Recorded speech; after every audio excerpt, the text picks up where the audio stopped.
ሰላም እንዴት ናችሁ? አብይ ነኝ ከኖታ ቴክኖሎጂስ። ዛሬ ደግሞ በቴሌግራም ሽያጭ እንዴት ማካሄድ እችላለሁ፣ እቃ መሸጥ እችላለሁ የሚለውን ጥያቄ በቀላሉ አስረዳችኋለሁ። እንግዲህ ብዙዎች እቃ ለመሸጥ በጣም ብዙ ፕሮሲጀር፣ ሱቅ መከራየት፣ ቤቱን ማስቀባት፣ ማሳደስ፣ ከዛ በኋላ ማስታወቂያ አሰርተው ቤታቸውን አስመርቀው እቃ ስለመሸጥ ያስባሉ። ግን ቀላል መንገድ ልንገሩት። እርስዎ አሁን ያሉበት ዘመን በስልኮ ንግድ መስራት የሚችሉበት ነው። በቴሌግራም በነፃ ብዙ ነገሮች ነፃ ሆነዋል። ቴሌግራምን ብዙዎቻችሁ ታውቃላችሁ። ቴሌግራምን የማታውቁ ከሆነ ደግሞ በኮምፒውተርም በዴስክቶፕ ወይም በላፕቶፕ አለበለዚያም ደግሞ በስልክ ጭነን ልንጠቀመው የምንችል በነፃ አገልግሎት የሚሰጠን አፕሊኬሽን ነው። ቴሌግራም ላይ እንዴት ነው እቃ መሸጥ የሚችለው የሚለውን መጀመሪያ ብዙ ነገር ከማውራቴ በፊት ቴሌግራም አካውንት ያስፈልገታል። ቴሌግራም አካውንት ከሌሎት ቴሌግራም እንዴት መጫን ይችላለሁ የሚል ብዙ ቱቶሪያሎች ዩቲዩብ ላይ ስላሉ እሱን ይመልከቱ። አለበለዚያ ደግሞ ካጡ እኛ ጋር አጥቻለሁ ቢሉ ዳይሬክት እናደርጎታለን። እንግዲህ ቴሌግራሙን ጭነው ከጨረሱ በኋላ ምን ማድረግ አለብኝ የሚለውን ነው ዛሬ የምናየው። ቴሌግራም ላይ በጣም በርካታ የሆነ የንግድ ትራንዛክሽን፣ በጣም በርካታ የሆነ ሰው የሚገኝበት ፕላትፎርም ስለሆነ እሱ ላይ ምን ማድረግ እችላለሁ የሚለውን አንድ ላይ እንዳስሳለን። እንግዲህ አብራችሁን ቆዩ፣ ተማሩ፣ አትርፉ፣ ነግዱ፣ ሸቅሉ፣ ላይፎና ህይወቶን ይቀይሩ፣ ይከታተሉ። ስለዚህ ምንድነው የምናደርገው? እዚህ ጋር 3 ነጥብ አለች፣ እሷን እንጨቁናታለን።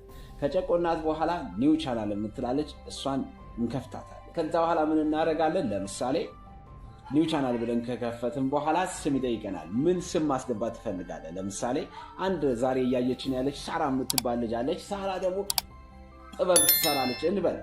የእናቷን ጥለት ብላም ስትሰራ በጣም ጎረቤት ሁሉ ያደነቃት፣ አገር ያመሰገናት ባለሙያ ናት። ግን ቤት ናት ሳራ። ስለዚህ ሳራ ዛሬ እናስነሳታለን። ሳራ ተነሺ እንላለን። እንግዲህ ስለዚህ ምን እንከፍትላታለን? ቡቲክ እንከፍትላታለን። ሳራ ቡቲክ እንለዋለን። ስለዚህ ስም ሰጥታለች ሳራ ማለት ነው። እየተከታተለች ነው። እናንተም ተከታተሉ፣ በዛ የራሳችሁን ስም እየሰጣችሁ። ከዛ በኋላ ኔክስት እንለዋለን። ኔክስት ስንል ስልካችን ላይ ያሉ ኮንታክቶችን በሙሉ ኢንቫይት አድርጓቸው፣ ወደዚህ ቻናል አስገቧቸው የሚል ይመጣልናል። ስለዚህ የመጀመሪያው ፖቴንሻል ከስተመሮቻችን ልክ አይን ቦታ ነው ሱቅ የከፈትኩት እንደሚባለው ወይ መንገድ ዳር እንደሚባለው እነዚህ ሰዎች ወደ ሱቃችን በመጋበዝ ኢንቫይት በማድረግ እንጠራቸዋለን። ሁሉንም እንጠራለን። ጠርተን ከጨረሰን በኋላ ኔክስት እንላለን። ኔክስት ላይ ፕሮፋይል ይላል። ስለዚህ ሳራ ምን ታደርጋለች ማለት ነው? ሌሎቻችሁም አናጢውም፣ ግንበኛውም፣ መሐንዲሱም፣ ፓይለቱም፣ አርኪቴክቱም በሙሉ ሁላችሁም በፊልዳችሁ ምን ታደርጋላችሁ? ሊወክለኝ ይችላል። ሳራ ምን ታደርጋለች? ጥለቷን አጣፍታ በደንብ ሽክ ብላ አበሻ ልብሷን ለብሳ ፎቶ ትነሳለች፣ ፈገግ ብላ ማለት ነው። ከዛ ወይ ደግሞ ሌላ አይነት ፒክቸር ታስገባለች ማለት ነው። ስለዚህ ከዛ በኋላ ምንድነው ማለት ነው? ጨርሰናል። ከዚህ በኋላ የሚጠበቅብን እዛ ቻናል ላይ ምርቶቻችንን ማስተዋወቅ ነው። ይሄን ከማድረጋችን በፊት ምንድነው የምናደርገው? ቻናላችንን ክሬት ካደረግን ወዳጅ ዘመዶቻችንን ከጠራን በኋላ ሲሪየስ መሆን አለብን። አድምቀን በደንብ አሳምረን የምንሰራውን ነገር ፕሮፌሽናል ወደኋላ ለምሳሌ ሳናስብ በስነስርዓት መስራት አለብን። ምንድነው የምናደርገው?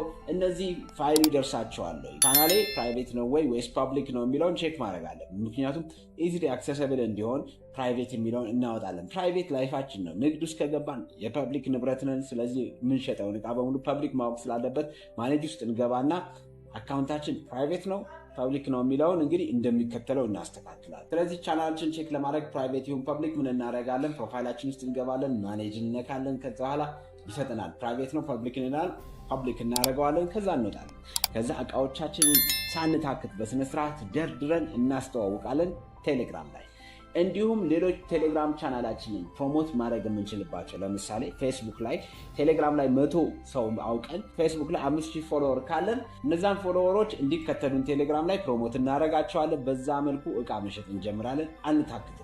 መረጃ ከግራ ከቀኝ እንሰበስባለን። ለምሳሌ ሳራ የራሷን ጥልፍና ጥለት ብቻ ሳይሆን ሌሎችም የሚሰሩትን የሌሎች አገሮች ባህልም ፕሮሞት በማድረግ እንዲሁም ደግሞ ሰዎችን አቴንሽን ሊስብ የሚችል የተለያዩ ዜና ያንን በተመለከተ በማቅረብ እሸጣለሁ በሚለውን ነገር አዌርነስ ሁሌ ሰው አእምሮ ውስጥ እንዳትጠፋ ማድረግ አለባት። ይሄን ካረገች በኋላ እንግዲህ የተለመደው የሽያጭ ፕሮሲጀር ይጀመራል። ደንበኞች ይመጣሉ፣ ዋጋ ይጠይቃሉ፣ ኔጎሽት ያደርጋሉ። ይሄን ሁሉ አግባብነት ባለው ዓላማውን ባልሳተ መልኩ ፕሮፐርሊ ማኔጅ እያደረገች ትቀጥላለች ማለት ነው። እንግዲህ በቀላሉ ማለት ነው ቴሌግራም ላይ ሱቅ ከፍተን መነገድ እንችላለን።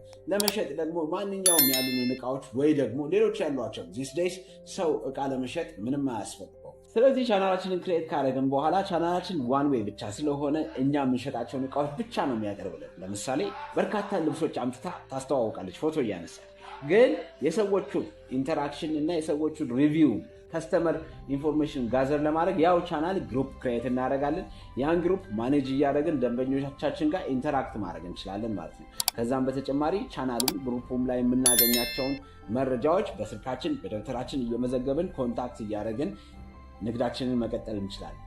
እንግዲህ ቻናልና ግሩፓችንን ክሬት ካደረግን በኋላ ሌሎች ደግሞ ከኛ በፊት ቀድሞ የጀመሩ ከኛ በፊት በደንብ የሚሰሩ ግሩፓቸውን ተቀላቅለን ራሳችንን ማስተዋወቅ የምንችልባቸው ሚንሶች ስላሉ እዛው ቴሌግራም ላይ ሌሎች ቻናሎችም ሌሎች ግሩፖችም ላይ ፕሮሞት ማድረግ ሁል ጊዜ የደንበኞቻችንን ቁጥር የተከታዮችን ቁጥር ማብዛት እንደምንችል ዲስከስ ሳላረግና ሜንሽን ሳላረግ መሄድ አልፈልግም።